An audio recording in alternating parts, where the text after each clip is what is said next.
Hello, and welcome to another episode of David's Divergent Discussions. I'm your host, David Gray Hammond, and today I'm here with Rachel Cullen. They've come to talk to me, all of you. We're going to be talking about autistic people and inpatient treatment. So that'll be I feel like, in general, I need to place a trigger warning here because, especially psychiatric inpatient stuff, it can be pretty intense. And whilst I've got you all, I would really quickly mention that I've got a new book out at the moment that is along the lines of this, and it's called CAMS in Crisis, Writings on the Failure of CAMS to Support Autistic People. And it has just hit #1 in the Civil Rights and Liberties bestseller list. So quite pleased with that. We're going to be talking about inpatient treatment. So yeah, that's probably relevant. Also relevant is the "It's not okay to not be okay" hashtag that's going around at the moment. You'll see it on the bottom of the screen. We're using this hashtag to highlight the systemic injustice when it comes to our mental health, because we had the "it's okay to not be okay" thing, which got us all talking and trying to remove stigma. But services seem to have taken it as it's okay not to be okay, so get on with it. And we're not here for that. So, do join in, share with the hashtag, it's going to be good. We're going to start with some brief audio descriptions. So I'm David Gray Hammond. I use he, they pronouns. I'm a white male presenting person, Mediterranean origin, with a beard, shaved head, lip piercing, thick rimmed glasses, and a spirally ear tunnel that no one can really see, but I like it. It's very cool. Sat in my very blue room, wearing a black tank top. Rachel, would you like to do a brief audio description? I'm Rachel. I use they, them pronouns, but I didn't put them on the screen. Very sorry for that. I will try and edit that at some point. But yeah, they, them. Sorry about that.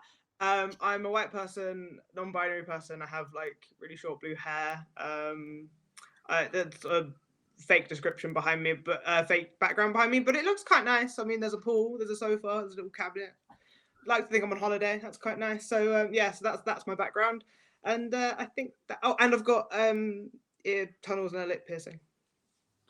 I think that covers We're it. here for the piercings today. We are. Yeah. Autistic people and inpatient treatment. This is one of the hottest topics that does not get spoken about much in the autistic community. Because we've heard of, there's all these scandals and things around like assessment and treatment units and autistic people finding themselves incarcerated in these systems for years on end. But why do you think this is a important topic, Rachel? The short answer. I mean, we're here for whatever. So if you want to give the long answer, give the long answer. I'm going to give the short answer and then elaborate, because what I'm going to sound quite harsh. Human rights violations. Simple as. People who need mental health help, people who need support, people who are in crisis, should not be subjected to abuse. Even see so there's illegal abuse, right? And then there's we're doing it for your treatment abuse, right? Holding someone down, subjecting them against their will when they're kicking and screaming is not therapeutic, in my opinion. I'm not saying it doesn't have its place for certain extreme cases, but we're not seeing these methods being used in extreme cases. We're seeing them used on children, we're seeing them used on adolescents, we're seeing them used on vulnerable adults, and more particularly against ethnic minorities as well. And it's human rights violations, put it simply.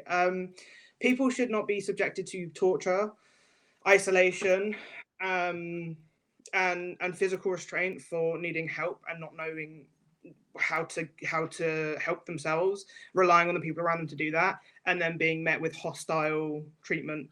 The background makes it hard to see, but I'm air quoting very hard right now on the treatment aspect.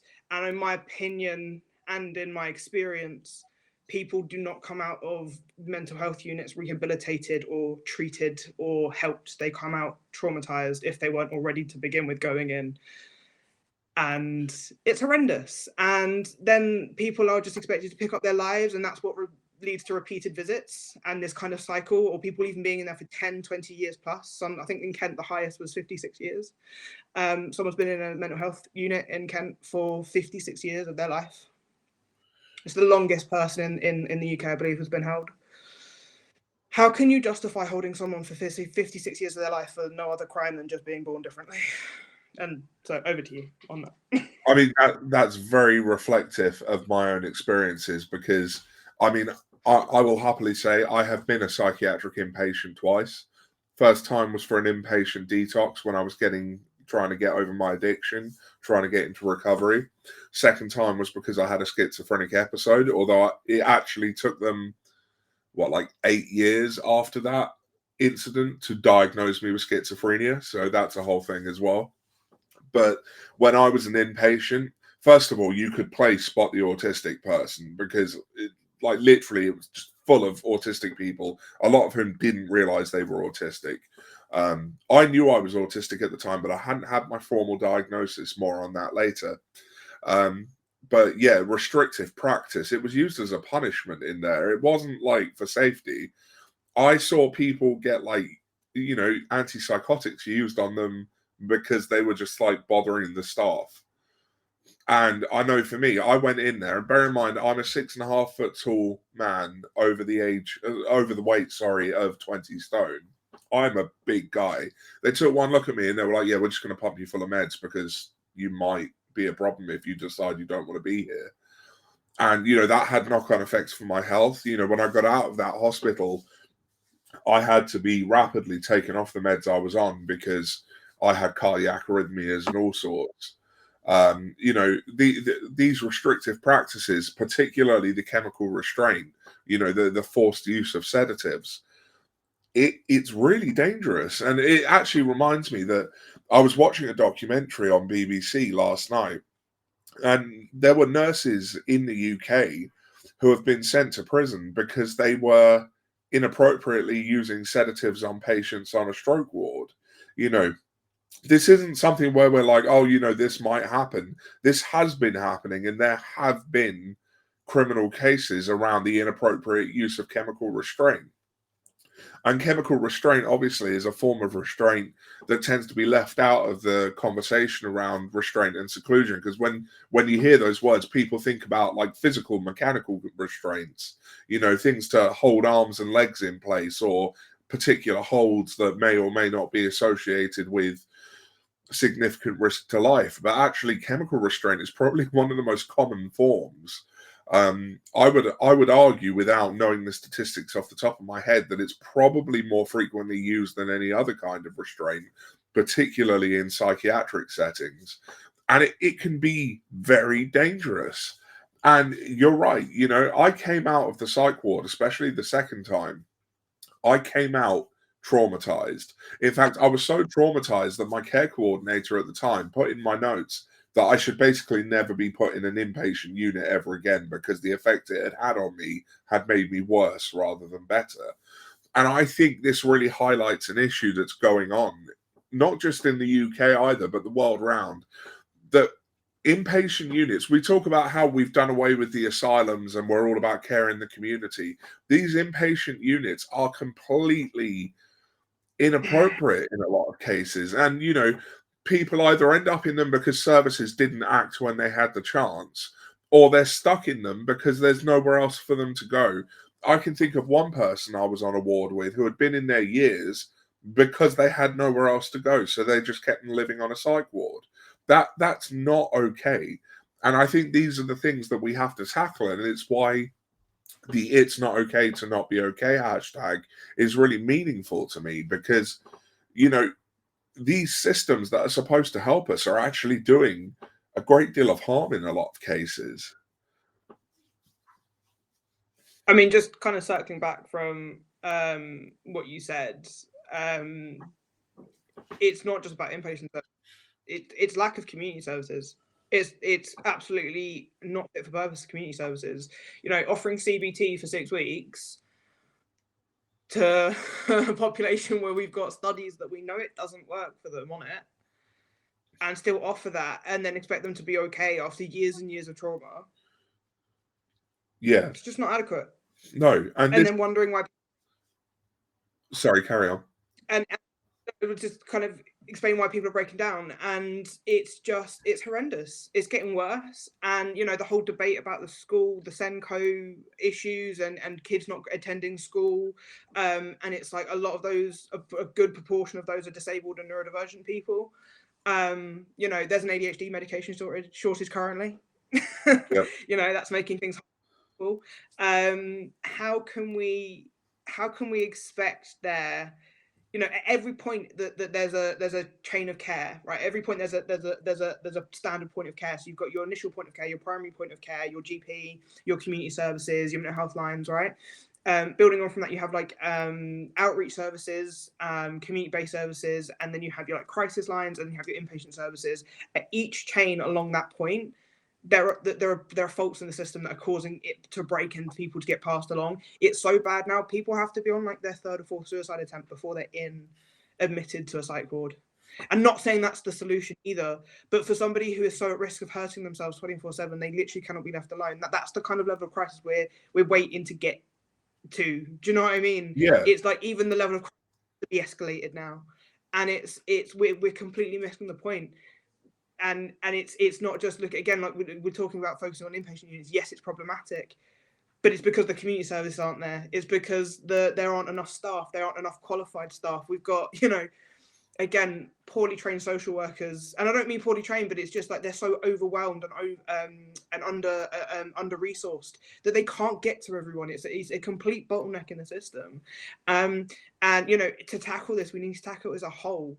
And I think the comment has just said about low income countries is even worse. There's even less resources. There's even less information. It's horrendous. It's really bleak, and we need community effort. We need to sit down with community groups and say, hey, what's working for the people that it has worked for? You know, what therapies are working for people? And we're hearing that with more research that's coming out, that there's a different variety of treatments that are more available, that don't require inpatient treatment, that don't require such restrictive, harsh methods of detaining people, essentially. And this is the thing that I always like to highlight, is that, you know, in our current world, there is a use for inpatient settings because people do have crises so significant that they need somewhere where they can be monitored. The problem is that we wouldn't need those spaces if the community care in the community, as we call it in the UK, was appropriate. And going back to those low income countries, you know, I think about what I saw a few years ago. It was going around social media, which was images of autistic children chained to radiators out in Asia. And, you know, it was really upsetting to realize that those autistic children were there for no other reason than people didn't have the resources to actually give them a life. And this is one of the things that really upsets me about the entire culture around inpatient treatment for autistic people at the moment, is that for so many of us, it's like a route of disposal. We're thrown into the system because no one knows what to do with us. Because there's no resources, no one wants to take responsibility for our well-being. So what do? They lock us away. And it makes me think about Robert Chapman's new book, Empire of Normality, you know, where they talk about the fact that, you know, you had workhouses to get rid of the poor, you had prisons to get rid of the criminals, and you needed to do something with those who were seen as mad, so you put them in asylums. And as much as we don't have formal asylums in the UK anymore, that model is still very much in practice. You know, I saw you sort of take a look there. What I mean is, you know, officially the asylums have been closed down. They have. Sorry, They haven't though. They're still no. Winterbourne View, Wharton Hall. I mean, Jesus, how many more times? Yeah, They're still like yeah, and this is modern day institutions aren't a thing anymore. They're literally in the news, not 4, 5, 6 years ago. I mean, yeah, now. and, There's still investigations specifically into autistic units. There was a panorama yeah, not too many months ago as well, I think, doing the same thing. And that yeah. more abuse. that was, again, not state sanctioned, that was a completely illegal abuse, like, you know, sexual assault and things like that is horrendous. So we know that it's still ongoing. We know it's happening, and you talk to anyone who's been in a psych ward now, 20 years ago, it's the same. Just excuse my French, same shit, different day, different decade. Yeah, and this is what I really wanted to point out is they might change the terminology. They might, you know, pretty it up with words like hospital and care and things like that. But, you know, for me, when I was in there, I felt disposed of and I did not feel safe. Now, obviously, that's complicated anyway, because the state I was in, I wasn't going to feel safe. I was having a psychotic episode. I'm schizophrenic. My brain was telling me I was in danger from things that simply were not happening. But there were things that were happening. But the problem is, because I was schizophrenic, no one would actually listen to me about the negative things I was saying because, oh, it's just one of his delusions. He's paranoid, you know. And I think when you throw in the fact that I was autistic, I could have gone in just as an autistic person. No one would have taken me seriously because everything I did that disagreed with them was, oh, it's just challenging behavior. He's being difficult. We'll just give him some more meds, keep him quiet. And, you know, I think about how lucky I am to have made it through those experiences because, okay, I'm going to be blunt here. You know, I had a friend who had spent time in prison come and visit me in the psych ward. He walked in and he went, "This is a category D prison. This is not a hospital." I had a plastic mattress with a plastic quilt and a plastic pillow. You know, I I had people watching me and observing me everywhere I went. I had rules I had to abide by. I had no autonomy whatsoever. I had no control over my day. And I think the thing that really hacked me off the most, and for some, it may not be the same for everyone else, but one of the things that really hacked me off, I felt like all my human rights had been sort of stripped from me for having mental health issues. But it was okay because every morning they'd send me to a room to sit with a group of patients where someone would play with singing bowls and, you know, like low stimulation activities to keep me calm. And I felt infantilized actually because a lot of the activities felt like the sort of thing you give to a toddler who's being a bit over the top. You do realize that what you just said happens by law, though, right? Sorry. You understand that what you've just said is not like you felt like your rights were taken away from you. You signed them off. When you sign that bit of paper, where someone signs it on your behalf, whether you've been sectioned, especially if you've been sectioned, actually, but if you go in voluntarily, they make you sign a waiver that say your rights are no longer yours. So if you're a parent in this, Yeah. they ask you to sign a waiver that basically says you temporarily give up your child's rights over to the institution that will be looking after you. You have to sign that. So they effectively do there's a waiver that gives up your rights. And if whether you're an adult, then whoever signs it on your behalf, you may sign it on your behalf if voluntary. If you're not, whoever's admitting you will sign it. As a probably it goes with a lack of capacity assessment as well. But that you literally sign your rights away. That's a fact. Yeah. And Colin in the comments, just noting what you said a minute ago about all the abuse. You know, Colin says there was a panorama 2 years ago about Edenfield in Manchester, all about abuse of young autistic people. They were horrifically dehumanized. And I think that word dehumanized is really important because that's what it is. You're no longer a person once you're in that system. And this is what really needs to change, I think, about not just inpatient settings, outpatient as well. I mean, I always say, you know, I'm defined by my neurodivergence. It impacts the way I do everything, the way I process everything. However, within the mental health system currently, I feel like I am nothing more than my diagnoses. I'm a number on a spreadsheet, and that's what it feels like for me a lot of the time. Yeah, I kind of get that. I used to joke about, I still do actually. I say I still do. I used to joke about the fact when I started getting diagnoses, I started rolling in, right? Because they were like, once a year, there was something new to the list. I was going to joke, if I got more than 3, I was going to get myself a little scroll. So when people asked me what's wrong with you, I go, what? Pause there, please. Out my back pocket, I'd grab this little scroll and I'd drop it down. And I'd say, would you like it chronologically or alphabetically? And then just start reading them a list of diagnoses of what the fuck was wrong with me. And that still humors me to this day, to be honest with you. And I know it probably shouldn't, but it does. Because it's that whole thing of trying to categorize human experience. And don't get me wrong, there have been some labels that have certainly helped massively along the way. There's no doubt about that. But also, I'm still a human being, and so are you, and so is everybody. And so mostly people in services who don't have their human, they're not human. They don't have their human rights. They don't have their freedom. They don't have their dignity. They don't have control. They don't even have autonomy over their own. Like you said, they don't even have autonomy over their own being. And so, Yeah, and so go on. actually, something that comes to mind for me is like I've read the DSM like cover to cover. Pretty much the entirety of human experience is in that book. Yeah. It doesn't matter what human experience you can think of, somewhere it is associated with a disorder in that book. Yeah. And it really worries me because, like, what that says to me is that actually any one of us at any time could find our rights signed away because someone's decided to connect these facets of our experience together and make this disorder. And that really concerns me. I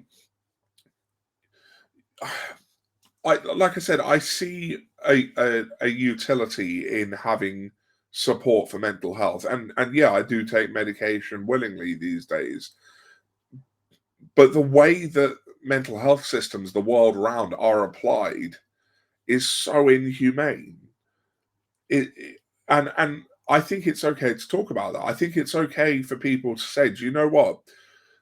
I have had some help from certain psychiatric things, but in general, the experience is not good. No.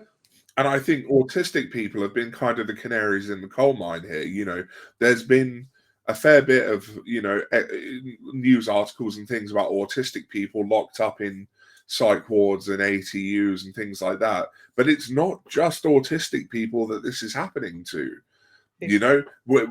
Autistic people may be the ones that have been talked about, but you can take just about any minority group at the moment, and you can show that they are being disproportionately affected by the way the psychiatric institution is applied to the world. Because it's just another tool of violence. Yeah, this is and this is something I really want people to understand. In its current form, the psychiatric institution is a weapon of the oppressor. Yeah, weaponizes you and doubles it at tenfold. Yeah. Builds a gun so large, you didn't stand a chance. And if you do, you're one of 100 stand at the end of it. Because the statistics are not good on our mortality rates. They're not good. And I'm not going to quote them because I'm going to spend too much of my time this week actually quoting the mortality rates of my own community and communities that are adjacent. But it's horrendous. And no one seems to care to do anything about it. And from my opinion, and from my standing, which isn't any better than anybody else's, the solution is rather simple. It's doing stuff, values people for their differences. And I know that sounds like, oh, how do we do that on a massive scale? Well, it's as simple as having workplace accommodations. It's as simple as having sensory rooms in schools and not punishing children for having mental health conditions or physical disabilities or a mix of both, or having parents who aren't able to put a washing on so they don't have any clean clothes for school, or being penalized by poverty or disability or race or gender even. It's all just another. I came across a metaphor a while ago and I think it's perfect. It's a Swiss Army knife. And it's the tools of capitalism, and it's patriarchy, misogyny. Each arm of the Swiss Army knife has got like a different a phobia. So it's like homophobia, xenophobia. It's all tools of all tools of capitalism to galvanize people to exploit them. Because if you're fighting each other, you're not focusing on the thing that's in the center of it. And I think it's an appropriate thing, because when we talk about these things, we're not talking about mental health conditions or mental health problems in isolation of poverty or gender or race or ethnicity or background or current situation. Anyone can be made homeless. There's actually that aren't just that bad bill away from homelessness, and I think it's a lot more people realize that are just one step away from that.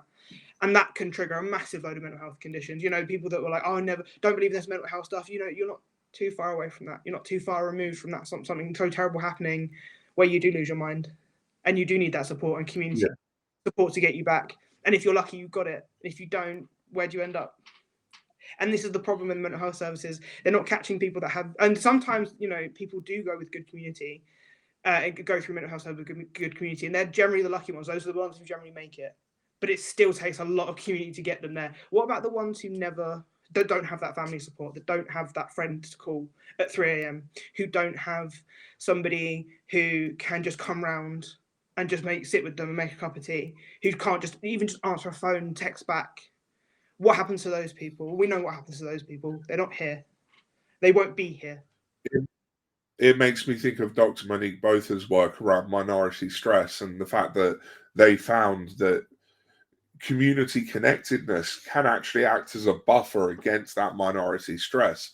And if you think of minority stress, obviously, as, you know, the collective impact of all of the different isms and phobias and systems of discrimination and oppression, it's something as simple as just having a connection with other autistic people can mitigate that for autistic people. And, you know, I sometimes get a bit conspiracy minded with this when I think, well, you know, we're not quiet about the fact we're here, but you don't see diagnostic services signposting people to us. And sometimes my brain wonders, is that intentional? Like, Obviously. you know, yeah. Question, of course it is.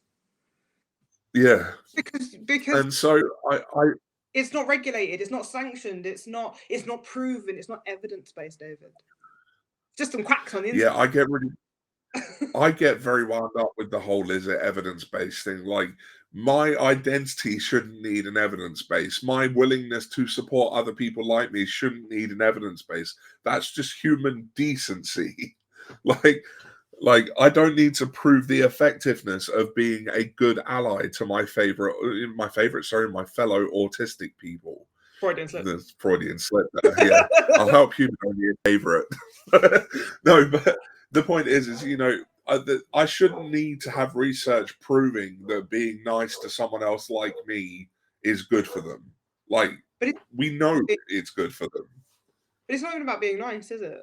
That's a luxury we don't even have yet. It's not about being nice. It's about understanding core level someone does behaves, thinks is the way that they are. And I'm not saying that every autistic person looks at another autistic person and goes, I've done an analysis, I know who you are. Like, it's not like that. But it's about that, you know, understanding that the lights might be a bit too bright for somebody, understanding that what might be okay for me might not be okay for them, because it's different for everyone. And I think there's just it's a more, but it's not just with autistic people. I think it's a unanimous experience among minority groups of just because you've been othered for so long, you know what othered feels like. You may not know what othered feels like in a specific respect to outside of your specific identity, but you're not as close, I don't think, to understanding it from another perspective. So, for example, let's look at people alone, right? Some autistic people love lights, some don't. I love lights. Some people find them really overwhelming, but I wouldn't then subject someone to overwhelming lights because I like them, knowing that it upsets them. We'd find a happy medium, or I just go into another room, or ask them to go into another room. It's just that, I think that's the built-in flexibility of understanding difference. Whereas if you're trying to fit everyone into the same box and say, well, everyone has to be mentally fit, everybody has to operate and walk and talk and act and think like this, you know, if everyone has to be the same, then it's a lot easier to just take the square pet, that the random outline, and just bang it into place than it is to go, oh, maybe actually that line doesn't really fit over here. Maybe that line fits over there, or maybe it's not a line at all. Maybe it's something different. And, you know, instead of finding out where that fits, it's just so dead set on banging it back into center that some people do great in the center. Not everyone does, but there's no accommodation, there's no flexibility. So when you are taken out and banged into place, you see that kind of bentness in other people. And I don't mean bentness in like queering, but like, you know, there's something that pain recognizes pain. Being outside, like being an outsider recognizes being an outsider, whether it's through a certain characteristic that's similar or different. Do you know what I mean? That kind of like, do you know, like women have an unspoken kind of bond. Yeah. Not every woman, but like there are certain situations where all women go, I can speak to that in a way that perhaps my partner. or my son couldn't, or that my partner couldn't. That kind of way. Do you know what I mean? That, Yeah, and I think that's the thing about the autistic community is we don't all have to be friends to still get it. Yeah. There are autistic people I've never met, spoken to, interacted with, but if they see me post about something online, they go, do you know what? That happens for me as well. Like, you're not alone. And that feeling of not being alone is really important. I wanted to circle back quickly because you were talking about being banged into the middle, being in that center position. There's this whole sort of hegemony built on being average, being typical. Again, I'm going to mention Robert Chapman's book Empire of Normality, which goes into this quite deeply. But the whole idea of the average man comes from, I think it's pronounced Cutele. He was a academic way back when. He was actually, I believe, the guy who invented body mass index, which tells you everything you need to know about where I'm going with this. He did a load of sort of study to work out what the average person looked like, and it built this idea that it was best to be in the middle, and that was some kind of perfection, and anything off in other directions was some kind of monstrosity. Now, bear in mind the averages that he was using, like mean, medium, things like that. They were originally developed to track the paths of planets, like give them error margins on the paths of planets. And some dude one day just went like, yeah, let's apply these to people. And now we have this whole idea of being normal. Like, when I say I don't think normal exists, what I mean is like it literally was made up. Some guy back in like the 1700s just went like, I could apply some maths here to people, and yeah. And now we have the body mass index, which means my doctor blames everything on my weight. For fun facts, that's literally the field of psychiatry. Yeah. I'll give my psychiatrist his due. He hasn't yet told me I'm schizophrenic because I'm overweight. That's not a reason I've heard commonly, but you'll be surprised that it is a reason I've heard some interesting reasons. Most recently, I think I was told it had something to do with phone cell masts. Yeah, I don't know. Apparently, okay, so apparently radio frequency radiation can cause this. It doesn't. Like, I was a geophysicist. I know radio frequency radiation. It doesn't cause mental health problems. It's like people are so quick to point the finger at everything. Like, oh, it's the grass. Yeah. Grass. It's the pollen. It's poverty. It's lack of choice. If people want to know why I'm schizophrenic, I would circle them back to what you were talking about with the Swiss Army knife of capitalism. It's all the various ways that capitalism and our society in general is just an awful place to exist. And those are the things that... Not for everyone. It must be remembered. Who is it not? Oh, yeah. There's the special few who have a really good time in this world. I still struggle to believe that there are people who wake up and just like get on with their lives. Like if I woke up one day and everything was normal, I'd be like, what the hell is going on? But normal, what you're actually alluding to is a world where you don't have to worry about where the next meal's coming from, where who's going to pay the in, where can you afford to put petrol in the car? Do you even have a car? Can you afford the bus ticket to work this week? Can you afford to send your kid on a school trip? Can you even afford to buy them new trainers? Things like this that really, can you even pay the mortgage? They make a massive difference in making up people. You talk about people waking up and getting on with their lives. Yeah, people that don't have to worry about this stuff. Yeah, and that's someone. Sorry. That's why it benefits them, is because they're capital. I'm not to sound like a Marxist or sees the means of production or anything, but it's very clear. I think it's the people that benefit are the ones who have everything that we all are striving for, and they tell you if you work hard enough, you'll get what I have one day, forgetting the fact that what they have is built off of the exploitation of massive amounts of people. I would already have what you have if you stopped exploiting my labor. And the sad is we've seen community practices work. We know that's exactly what would happen. It would be equitable. And I'm not talking about the hippy-dippy cults that end up being a little bit like wrong and toxic. I'm not talking about those kind of like community cults, because people sometimes like say that, oh, but they can turn into that. I'm talking about like actual community where we like show up for each other, and it's like, and I'm not saying like do away with currency or anything like that. I'm not that extreme, but like in terms of like if we had proper community services, like imagine if you didn't have to pay like £5 to go swimming with the kids. Something as simple as small. Imagine if there were just local community groups. Imagine if there were community spaces. And I always keep coming back to this in no matter what I do and what I talk about, because I think it kind of amplifies the fact that if you can take up space in the world, then you're in it, right? And what don't we have space for? Community groups that aren't commercialized or paid for, right? You can rent out a space, but there used to be a time when you could just rent the community hall. Where are the community halls gone? Where are the community spaces? Where are the community hubs? Where's the We time? actually have one in my village. We have a community hall, but it's like the only place I know where there is one. And do you even know who you can contact to book stuff with? Well, in my case, in my village, I do, because my mother is the parish priest and they have control of the community hall. Excellent. Excellent. But if I wanted to go elsewhere in Brighton, for example, because I'm in the Brighton area, if I wanted to book like a community space, literally anywhere outside of the place I live, I wouldn't have a clue how to do it. It probably wouldn't exist, and if it does, it'll cost a fortune. Yep.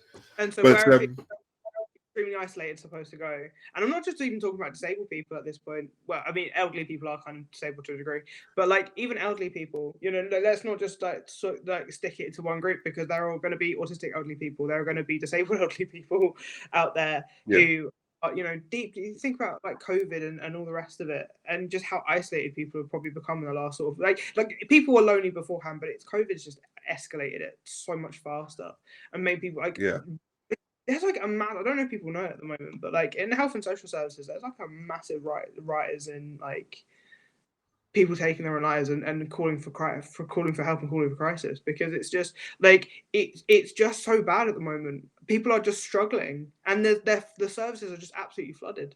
There's nothing. And I don't mean to disparage people. Like obviously, still reach out for help, but we need community more now than ever. We need support groups for people. We need spaces. And I think a lot of times when people are in crisis, I don't even think, a lot of like crises that could be avoided into being turned into full-blown crises that like, involve emergency services and things like that. It's just, we just need someone to sit with them for a couple of days and just wait till the storm has passed, because we can see that the storm will pass. When you're outside of it, you can see the storm will pass, but when you're in it, it's horrendous, right? And you feel like you're gonna there's no way out, and you panic, and you just need someone to sit with you and be like, look, I'm not gonna, there's no sudden movements. Just gonna sit here. This will pass. I'm just gonna stop you doing anything in the meantime, in a haste, in a rush, and just sit with people through it. I think that's the one thing we don't know how to do in community services or in mental health services at all. We don't know how to just sit with people. We want to bring out psychiatrists to bring out medication. We want to bring out social workers to link them up with the next service that they can get their hands on. The next available service has got like maybe a 2-month wait list if you're lucky, right? People don't know how to sit with people. I've had friends that have had like community services and things like that where they've just come out for like 20 minutes going, "You're right." "No, I'm feeling a bit shit, to be honest. Feeling a bit down." "Oh, you gonna do anything?" "Probably not today, no." "All right, see you tomorrow." Been a genuine 5-minute conversation. They just want to. This is the thing. But there's no follow-up. Like they just kind of hope that you get on with it eventually. Like, we've come out for a week. Are you good, or like, what's going on? Like, can we step? And it's all I think the services go in with the aim of how can we get out as soon as possible? How can we as soon as possible? How can we get away from you as soon as possible, before they've even gotten in, before they've gone in to support somebody, before they've even gone to transition them out? Is how can we get them away from our services? How can we palm them off to the next service? And again, it's this constant handing down the chain, but nobody actually stopping to just go, does someone ever just bother to sit with this person, have a cup of tea, and sort of just, and not for 5 minutes, not for half an hour, for like half a day, just sit there and go, it's okay if you don't want to say anything, but if you do, I'm here to listen. I'm not here to fix, not here to solve, not here to prescribe, just here to listen. Well, how often do you get that? And I think, sorry, David, go on. Yeah, this is one of the problems, though, isn't it? Is our services are reactive. They deal with the problem after it's happened. There's a lot to be said for as you say, sitting with someone in crisis, that harm reduction and prevention approach, where you literally or proverbially hold someone's hand during the difficult times so that they can get to the better times. But a lot of the services that are out there now have been kind of, and I don't even think this is always even necessarily a problem with the individual professionals, but with the culture in general, which is if I was just about to add as a caveat, please no one take personal offense to this. I'm not calling out any individuals. I'm not saying anything directly about any one profession. I'm saying as a culture of a service, we are reactive more than we are proactive in dealing with it before it gets a crisis. It's like slapping a band-aid over it, but not dealing with the source of the leak. It's a problem. Yeah. With any one practitioner or a group of practitioners, but as a general whole, like I think even practitioners will admit they don't have the time to sit there. They don't. They don't have the next 24 hours. They've got lives to go back to. Do you know what I mean?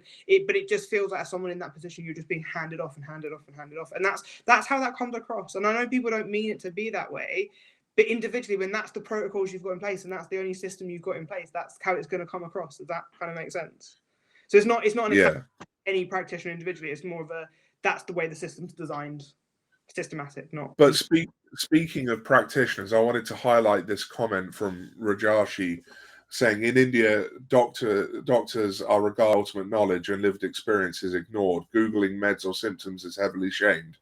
Right. So there's some bits to unpack here because in psychiatry, especially, like psychiatrists are kind of like idolized as the ultimate power in the system. And I know when I was an inpatient as an autistic person, I would be sat there telling them my experience, and they would be telling me back what I was wrong about my own experience. And because they were the psychiatrist, I was expected to just go along with it. Yeah.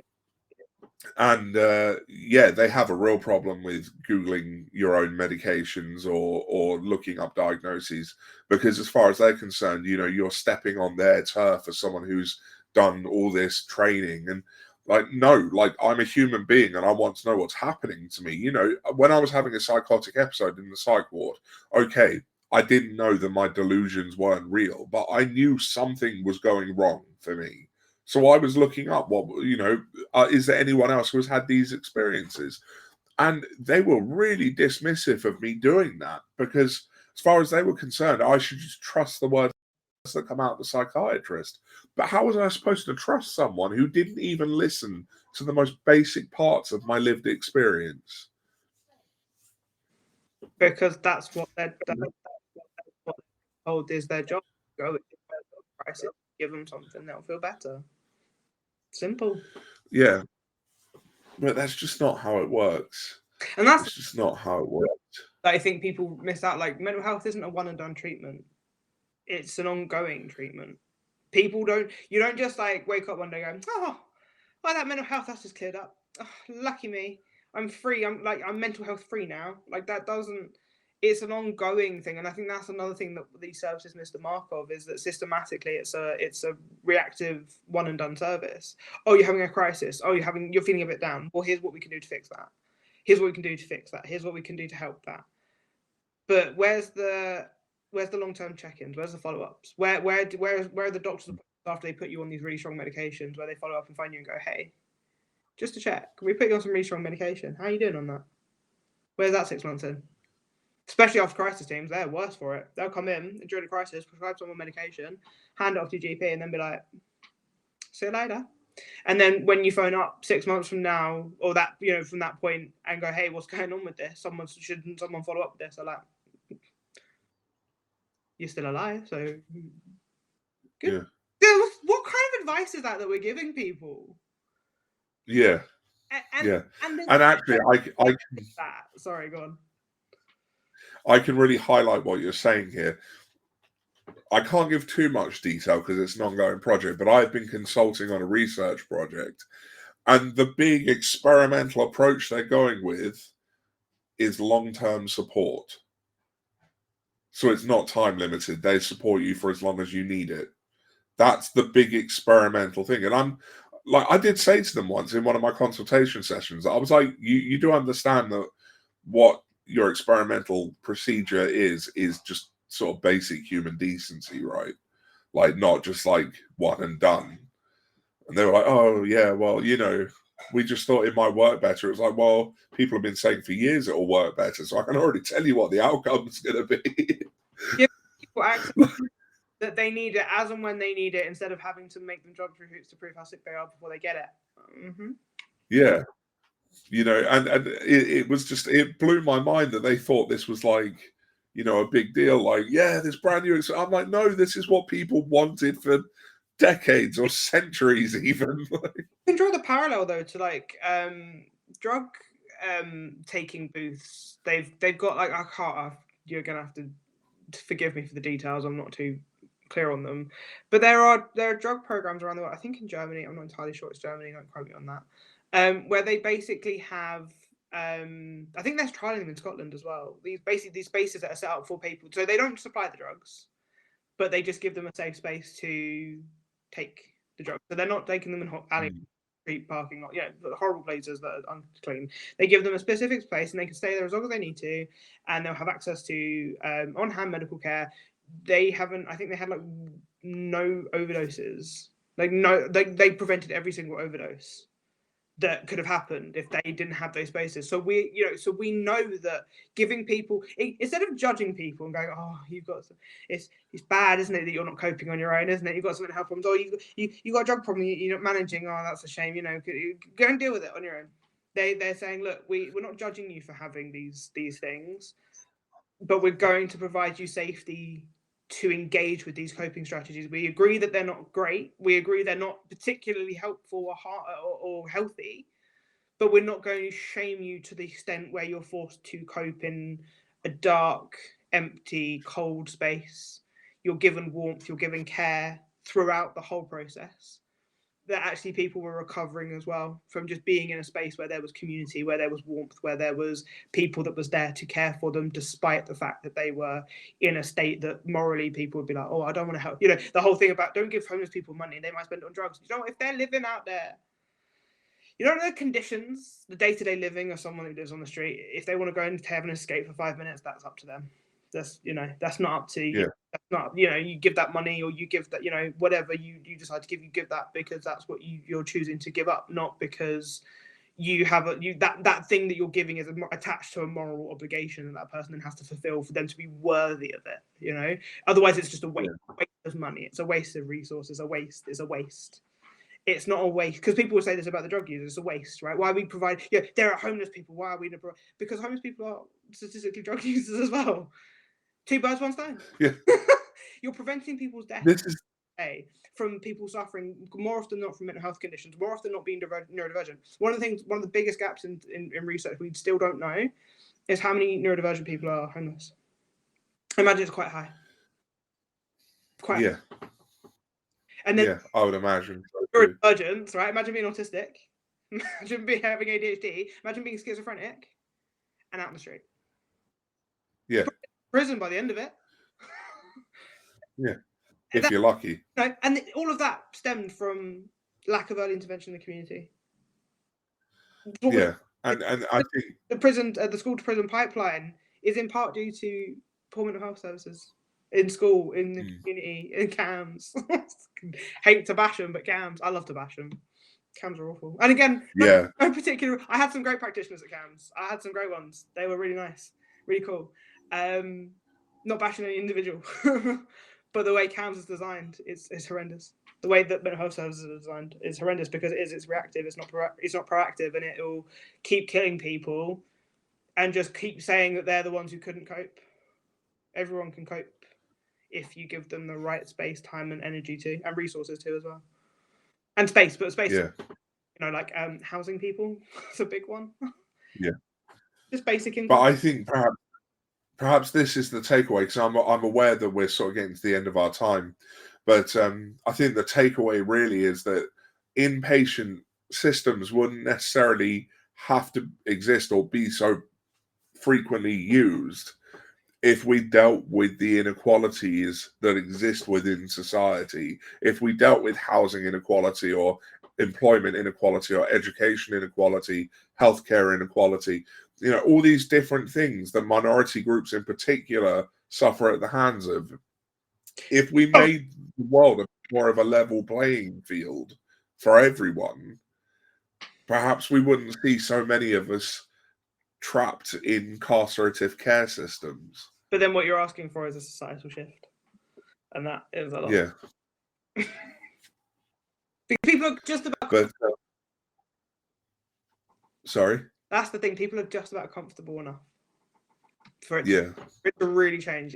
It's getting there, I think. I'm not like shouting for revolution. I am a little bit. But something's got to change because we're breaking at the hands of it. It's we break or they break. And by they, I mean the systems, not, again, any individual. I'm not saying like we should do the French and guillotine leaders or anything like that. But like, we need systematic change. And we just need like change of politicians or change of government or change of people. We need like change of ideology. We need change of thought. We need change of, we need compassion for human beings. It comes down to empathy, really, doesn't it? The whole thing that Autistic in the beginning, like assumed to have lacked and decades of research founded upon. The irony of it is that we're the ones calling for a little bit more empathy in the world. A little bit more, a little bit more. And it doesn't even take a lot. You don't even have to necessarily know everything from the start. You could just step down and have a conversation with somebody next to you. Hey, you're different to me in this respect. Can we have a chat about it? I'd like to know more. I'm interested. I'm curious. And come from a curious place. Don't come from a, what makes you different? What makes you weird? Come from a like, oh, that's cool. That's something I've not seen before. Would you mind talking about it? And again, consent, basic consent. Like, would you mind? No, I don't want to talk about it. Cool. Thanks for your time. Bye. Leave. Go. Consent's a really powerful thing as well when we're talking about inpatient treatment, because you lose your right to consent to so many things. Everything. Yeah. If you refuse to eat, they put you on feeding tubes. They physically put you down, strap you to a bed, and insert feeding tubes into you without your consent. Because at that point, as you're on, and the thing is, that's the worst thing as well. They do it based on your weight. So if you're a certain, they'll do it. But if you're not, but you've shown other signs of severe, like you've got malnutrition, they'll like from having eaten disorder, for example, they'll just force feed you, and that pattern can go on for months. They could just do that, and that's just legal. That's just straight up legal. Because treatment. Yeah. And it's said, and it's what the doctors can do. It's legal. All of it. That's the scary part. Yeah. Like pinning someone down to a bed, strapping them to a literal bed, and force feeding them liquid is torture. But it's treatment if you're in a certain locked ward. No. Sorry to get. Okay. Well, we should end on something positive. Let's steal one from more Academy. What's your favorite stim right now? My worm, but I don't have him, so you're gonna have to deal with this instead, which is a tire track my brother made me. I'm about to make a social media post about it, actually. He made it for me for Christmas, and it's really cool, and he's 3D printed it, and I love it. So no one else has one, it's just me. And it's like a little tire track. Oh, that's awesome. Yeah. Yeah. So this. That's cool. At the moment, what's yours? I don't know. One I've been doing a lot recently is taking the knuckle of my thumb and gently tapping it against my forehead in a line. Good. I don't know why. It just probably quite really chills me out. Yeah. Tapping into the Vegas now. So yeah, that's probably one I'm using a lot at the moment. But Rachel, thank you for coming on. It's been a really intense but very good discussion. Thank you.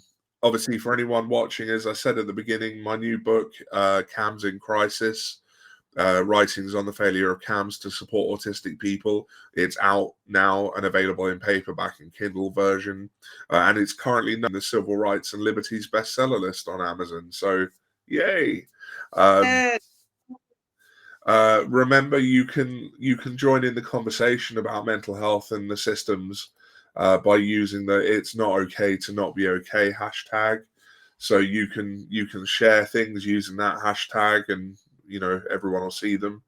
But thank you to everyone who's listened, and we will catch you all on the next episode, which I think is now not the 22nd. There's one on the 29th, and that is, let's see if I can remember for once. We will be talking about autistic people and the Mental Capacity Act with Rachel Gavin. Just getting all the Rachels on, working through the alphabet. And also tomorrow I'll be live on TikTok doing a live reading of my book, The New Normal. So if you're there, come and check it out. So thank you, everyone who's tuned in, and I will catch you all in the next one. Thank you, Rachel. See you later.